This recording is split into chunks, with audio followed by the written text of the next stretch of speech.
জয় শ্রীকৃষ্ণ বন্ধুরা, আজ আমরা কথা বলবো জীবনে যখন তুমি নতুন কিছু শুরু করতে চাও, নিজেকে বদলাতে চাও, নতুন সিদ্ধান্ত নিতে চাও, নতুন পথ ধরতে চাও, তখন হঠাৎ করে কেন ভয় আসে? কেন মনে হয় পারি তো? ভুল হলে? আমি যদি ব্যর্থ হই? আর শ্রীকৃষ্ণ কিভাবে আমাদের সেই ভয় থেকে মুক্তি দেন? কৃষ্ণ বলছেন, সন্দেহে ভরা মানুষ কখনো শান্তি পায় না, সফলতাও পায় না। উদাহরণ, ধরো তুমি জীবনে কিছু বদলাতে চাও, হোক সেটা নিজের অভ্যাস, নিজের চরিত্র, নিজের জীবনযাত্রা, কিন্তু মনের সাথে সাথে জাগে, আমি পারবো তো? ব্যর্থ হলে লোক কি বলবে? এই সন্দেহই তোমাকে থামিয়ে দেয়। কাজ শুরু করার আগেই মনে পরাজয় ঢুকে পড়ে। কৃষ্ণ বলছেন, যে মানুষ নিজেকে নিয়ে সন্দেহ করে সে নিজের শক্তিকেই শৃঙ্খলে বেঁধে রাখে। কৃষ্ণের শক্তিশালী বাণী, তুমি কাজ করবে, ফল নিয়ে ভাববে না।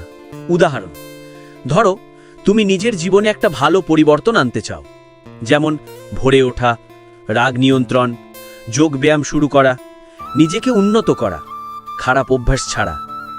কিন্তু মনে প্রশ্ন আসে, হবে তো? আমি কি ধরে রাখতে পারবো? এই ফলের চিন্তাই ভয় তৈরি করে। কৃষ্ণ বলছেন, তুমি শুধু আজকেই শুরু করো, আগামীকালের চিন্তা ঈশ্বরের হাতে। শুরু করার সাহস দিলে আগামীকাল নিজে নিজেই ঠিক হয়ে যায়।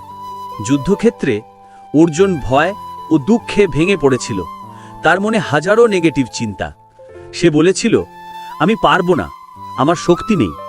তখন কৃষ্ণ বললেন, উঠো অর্জুন, ভয় তোমাকে আটকায়, সাহস তোমাকে মুক্তি দেয়।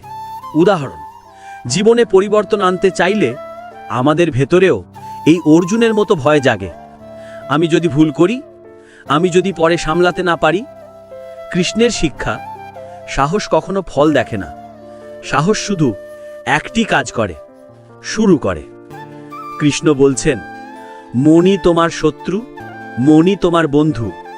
উদাহরণ, যখন তুমি ভাবো আমি পারবো, তখন মন তোমাকে তুলে ধরে। আর যখন ভাবো আমি দুর্বল, মন তখন তোমাকে ধাক্কা মেরে নিচে ফেলে দেয়। মনকে নিয়ন্ত্রণ করা মানে নেতিবাচক চিন্তা এলে 3 সেকেন্ড থামা, নিঃশ্বাস নেওয়া, আত্মবিশ্বাস ফিরিয়ে আনা। এটাই ধ্যান, যেটা কৃষ্ণ শিখিয়েছিলেন। কৃষ্ণ বলছেন, যাকে তুমি মনে স্থির করবে, মন সেই দিকেই তোমাকে ঠেলে নিয়ে যাবে। উদাহরণ, যদি তুমি প্রতিদিন সকালে শুধু 10 সেকেন্ড বলো, আমি পারবো, আজ আমি পরিবর্তন শুরু করব, তাহলে সারা দিন মন সেই অনুযায়ী কাজ করবে। একটি ছোট সংকল্প থেকেই বড় পরিবর্তন শুরু হয়। কৃষ্ণ বলছেন, সব ভয় আমাকে দাও, আমি তোমাকে রক্ষা করব।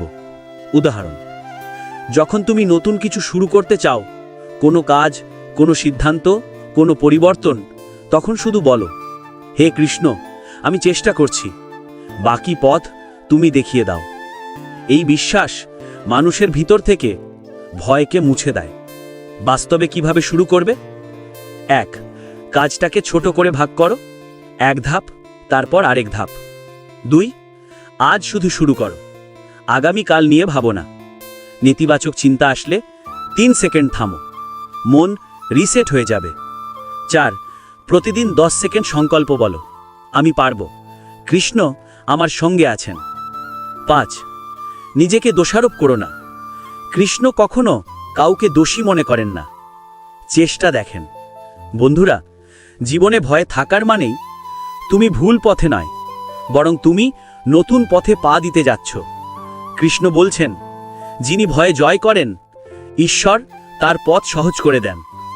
তুমি শুধু প্রথম ধাপটি নাও, বাকি পথ কৃষ্ণ নিজেই দেখিয়ে দেবেন।